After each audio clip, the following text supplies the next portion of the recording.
رکراوا زادی لاوان 22 سال جیجی خود در بازکرنج خباد و خدمت کرنا لاوان به تایبت لسنور دورا بهدینان جلوی برپرس و اندام ویسنتری و پیشوازی لمهوانان هات کرنو برپرسی رکراوین دیموکراتی نافنداده هو کجی لاو به هزایکتی دانن یاسین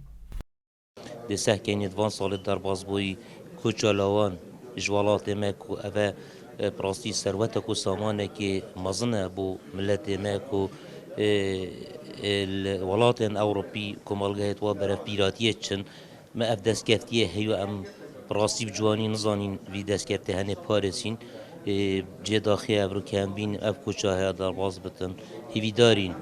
اف یاده دیسانه که ببته در فتک و دامو دزگین حکومت هرما کردستانی ابد بتایبتمند بواری لاوان چو وزارت روشنبیری بیتن گرنگیه بی بابتی بدم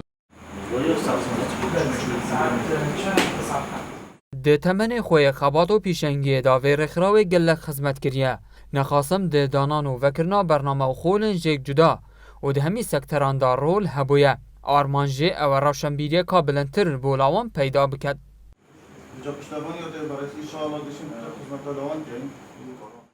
اما کوسادی لاوان وقتی ما دیار کردیش بری نجهرش 2004 حتی نکل با دینان امید کتین سرکاره که گلک که باش وش نزیک و وقتی بچه نویدیت لاوان دار گرین که مقاسیت وان که حتی سرماهیبه که ایدیا پشتوانی همه رنگان پشتوانی گنجات کردن. دست پیکل 2004 کره خروازادی لاوان هاتیه بادینان اکشوا دامزرینه توی بوم گلک حوالا مره خروک دانات سر بنمای که پیزو مگل بزاو چالاکی گرن مخدمت که گلک آمازن که از بارم مره خروازادی لاوان سال به سال برای پیشته بچتن دم اماتن بل آزادی لاوان دامزران دیل دهو که شکی بو پراستیجی شی گلک بو گلک کاری که بزحمت بو بس امشون فتره هاری کاری همی حوالا همی استافین در خدمت و کارن گلک باش انجام بدن رکراوا آزادی لاوان ل 26/5 ل سال 1999 لسردست ریبرو کاریزمای کرد سروک مام جلال هاتی دامزراندن و ده بردامی خبات دا بردام خوال تخا لاوان و گنجان کری خودان حتی نهاجی به کاروان چالاکیان یا بردوامه